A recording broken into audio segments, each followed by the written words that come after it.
মিয়ানমারের সংঘাতপূর্ণ রাখাইন রাজ্য, যেখানে আরাকান আর্মির দাপটে মিয়ানমারের সামরিক জান্তা যেন কোণঠাসা হয়ে পড়েছিল। কিন্তু হঠাৎ করে কি এমন ঘটল যে আরাকান আর্মির এক অস্ত্রধারী সদস্য সংঘাতময় এলাকা থেকে পালিয়ে এসে বর্ডার গার্ড বিজিবির কাছে আত্মসমর্পণ করলেন? তিনি কি শুধু একাই পালিয়েছেন, নাকি তার মতো আরও অনেকেই একই পথ বেছে নিয়েছেন? এর পেছনে কি আরাকান আর্মির অভ্যন্তরীণ কোনো সংকট কাজ করছে, নাকি আন্তর্জাতিক রাজনৈতিক প্রেক্ষাপটের নতুন খেলা চলছে? বিস্তারিত জানতে পুরো ভিডিওটি দেখতে থাকুন। মঙ্গলবার কক্সবাজারের উখিয়া সীমান্ত অঞ্চলে ঘটে গেল এক চাঞ্চল্যকর ও নাটকীয় ঘটনা, যা এলাকায় এবং সীমান্ত পর্যবেক্ষকদের মধ্যে তীব্র আলোড়ন সৃষ্টি করেছে। বিজিবি ৬৪ ব্যাটালিয়নের অধীনে বালুখালী পিওপির ৫ নম্বর পোস্টে হঠাৎ করে একজন ব্যক্তি অস্ত্রশস্ত্র নিয়ে আত্মসমর্পণ করেন। আত্মসমর্পণকারী যুবকের নাম তংজঙ্কা, বয়স মাত্র ২১ বছর। তার কাছ থেকে উদ্ধার করা হয়েছে একটি AK-47 রাইফেল, সাথে ৫২ রাউন্ড গুলি এবং ২টি ম্যাগাজিন। এই ঘটনাটি কোনো সাধারণ সীমান্ত নিরাপত্তা প্রহরীর ঘটনার মতো নয়, বরং এটি একটি গভীর রহস্য এবং উদ্বেগের কারণ। প্রশ্ন তুলেছেন, কেন এই তরুণ সশস্ত্র যোদ্ধা হঠাৎ করে সীমান্ত এলাকা থেকে পালিয়ে এসে আত্মসমর্পণ করলেন? কি কারণ তাকে এমন চরম সিদ্ধান্ত নিতে বাধ্য করল? আত্মসমর্পণের পেছনে কি আছে কোনো ব্যক্তিগত দ্বন্দ্ব, রাজনৈতিক প্রভাব, নাকি অন্য কোনো অজানা প্রেক্ষাপট? এই ঘটনা শুধু সীমান্ত নিরাপত্তার জন্য নয়, বরং নিরাপত্তা ও স্থানীয় জনজীবনের উপরও প্রশ্ন উত্থাপন করছে। এছাড়া বিষয়টি কেবল একটি সশস্ত্র যুবকের আত্মসমর্পণ নয়, এটি সীমান্ত এলাকার নিরাপত্তা ব্যবস্থার দক্ষতা, নজরদারি এবং নিয়ন্ত্রণ ব্যবস্থার কার্যকারিতার উপরও নতুন আলো ফেলে। এই ঘটনায় স্থানীয় জনসাধারণের মনে আতঙ্ক সৃষ্টি হয়েছে এবং সীমান্তকে কেন্দ্র করে নিরাপত্তা সংক্রান্ত জিজ্ঞাসা আরও জোরালো হয়েছে। বিজিবির প্রাথমিক জিজ্ঞাসাবাদে জীবন তংজঙ্কা জানিয়েছে, তার জন্মস্থান বান্দরবানের নাইক্ষ্যংছড়ি উপজেলার গর্জবুনিয়া গ্রামে। নিরাপত্তার স্বার্থে তিনি মিয়ানমারের মংডুতে অবস্থিত আরাকান আর্মির একটি ক্যাম্প থেকে পালিয়ে এসে বাংলাদেশে আত্মসমর্পণ করেছেন। তার ভাষ্য অনুযায়ী শুধুমাত্র তিনি নয়, ওই ক্যাম্প থেকে আরও প্রায় ৩০০ আরাকান আর্মি সদস্য পালিয়ে গেছেন। এ তথ্য ইঙ্গিত দেয় যে ক্যাম্পে এবং পুরো ইউনিটে সম্ভাব্য অস্থিতিশীলতা এবং অসন্তোষ বিরাজ করছে। বিজিবির ৬৪ ব্যাটালিয়নের অধিনায়ক লেফটেন্যান্ট কর্নেল মোহাম্মদ জসিমউদ্দিন জানিয়েছেন, প্রাথমিক জিজ্ঞাসাবাদে জীবন দাবি করেছেন যে শুধু নিরাপত্তা শঙ্কা নয়, বরং যে মোটিভেশন বা উদ্দেশ্য নিয়ে তাকে নিয়োগ করা হয়েছিল সেখানে ধাক্কা খেয়েছেন। এ সংঘাতময় পরিস্থিতি দীর্ঘায়িত হওয়ায় তার উপর মানসিক চাপ সৃষ্টি হয়েছে এবং এটি তার পদক্ষেপকে প্রভাবিত করেছে। এই মন্তব্য ইঙ্গিত দেয় যে আরাকান আর্মির ভেতরে এক ধরনের হতাশা এবং মনোবলহীনতার প্রবণতা কাজ করছে, যা সদস্যদের ভেতরের দিক থেকে দুর্বল করে দিচ্ছে এবং তাদের মধ্যে আত্মসমর্পণের মতো চরম সিদ্ধান্ত নিতে প্ররোচিত করছে। এর পাশাপাশি এই তথ্য সীমান্ত নিরাপত্তা, আন্তর্জাতিক মানবাধিকার এবং আঞ্চলিক স্থিতিশীলতার বিষয়েও নতুন প্রশ্ন উত্থাপন করছে। যুবক জীবন তংজঙ্কার আত্মসমর্পণ প্রমাণ করেছে যে সামরিক বাহিনী ও বিদ্রোহী গোষ্ঠীর মধ্যে মনোবল, নেতৃত্ব এবং উদ্দেশ্যের অভাব দীর্ঘমেয়াদে কঠিন প্রভাব ফেলতে পারে। সীমান্ত সংক্রান্ত বিভিন্ন সূত্রের তথ্য অনুযায়ী আরাকান আর্মির ভেতরের পরিস্থিতি সামান্য পরিবর্তনের ছাপ দেখা যাচ্ছে। রাখাইন রাজ্যে তাদের দখলকৃত অঞ্চলগুলোতেও কিছু মেরুকরণ ও পুনর্গঠনের প্রক্রিয়া লক্ষ্য করা যাচ্ছে।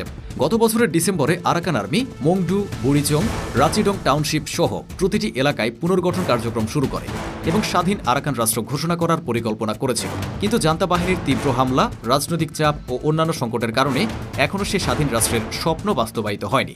এই দীর্ঘায়িত সংঘাত এবং স্বাধীন রাষ্ট্র প্রতিষ্ঠার স্বপ্ন পূরণ না হওয়ায় আরাকান আর্মির সদস্যদের মধ্যে মনোবল ভেঙে পড়েছে এবং হতাশার ছাপ পড়েছে।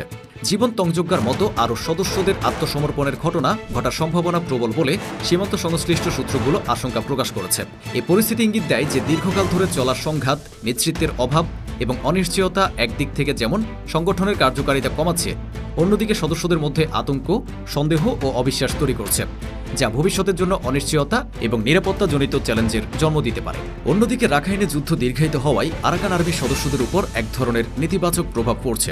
এর পাশাপাশি তাদের মধ্যে অর্থ ও খাদ্য সংকটও দেখা দিয়েছে। মিয়ানমারের জান্তা সরকার আরাকান আর্মিকে কোণঠাসা করার উদ্দেশ্যে একটি নতুন কৌশল হাতে নিয়েছে। তারা এখন Arakan Rohingya salvation army Archer সঙ্গে ঘনিষ্ঠ যোগাযোগ ও সহযোগিতা বৃদ্ধি করছে। জান্তা সরকার আরসাকে ব্যবহার করে আরাকান আর্মির উপর চাপ সৃষ্টি করতে চাচ্ছে, যেন তাদের অস্তিত্ব এবং নিয়ন্ত্রণে থাকা অঞ্চলগুলো দুর্বল হয়ে পড়ে। বিশেষ করে উখিয়া, নাইক্ষ্যংছড়ি ও মংডু অঞ্চলের বিপরীতে মিয়ানমারের অভ্যন্তরে অন্তত ১৩টি স্থানে এই দুই পক্ষের তৎপরতা লক্ষণীয়ভাবে বেড়েছে, যা সংঘাতের মাত্রা বৃদ্ধি করছে। নতুন এ কৌশল আরাকান আর্মির জন্য একটি বিশাল চ্যালেঞ্জ তৈরি করেছে। একসময় তাদের শত্রু হিসেবে পরিচিত আরসা এখন জান্তা সরকারের মদদে তাদের বিরুদ্ধে আরও শক্তিশালী ও কৌশলগতভাবে কার্যকর ভূমিকা নিচ্ছে। ফলে আরাকান আর্মির সদস্যরা বিপজ্জনক পরিস্থিতির মুখোমুখি, যেখানে তাদের অতীতের অভিজ্ঞতা, আত্মবিশ্বাস এবং অস্ত্রসজ্জার ক্ষমতা কার্যকরভাবে কাজে লাগানো কঠিন হয়ে পড়েছে। এই পরিবর্তিত পরিস্থিতি ভবিষ্যতের সংঘাতকে আরও জটিল ও দীর্ঘায়িত করতে পারে, যা শুধু তাদের জন্যই নয়, বরং পুরো রাখাইন অঞ্চলের নিরাপত্তা পরিস্থিতিকেও প্রভাবিত করবে। আন্তর্জাতিক চাপ ও ট্রাম্প প্রশাসনের নতুন নীতি।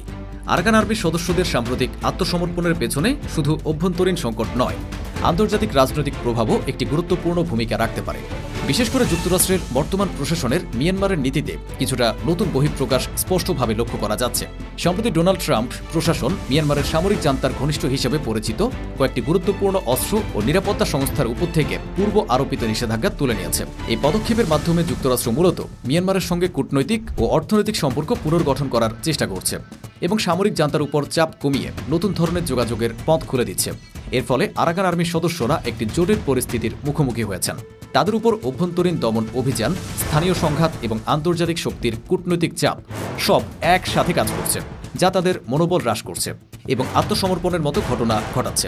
এই রাজনৈতিক ও কৌশলগত পরিবর্তন দেখাচ্ছে যে শুধুমাত্র স্থানীয় বা আঞ্চলিক কারণেই নয়, বরং আন্তর্জাতিক স্তরের নীতিগত পরিবর্তন ও শক্তির পুনর্বিন্যাসও সরাসরি প্রভাব ফেলছে রাখাইন অঞ্চলের সংঘাত ও নিরাপত্তা পরিস্থিতিতে।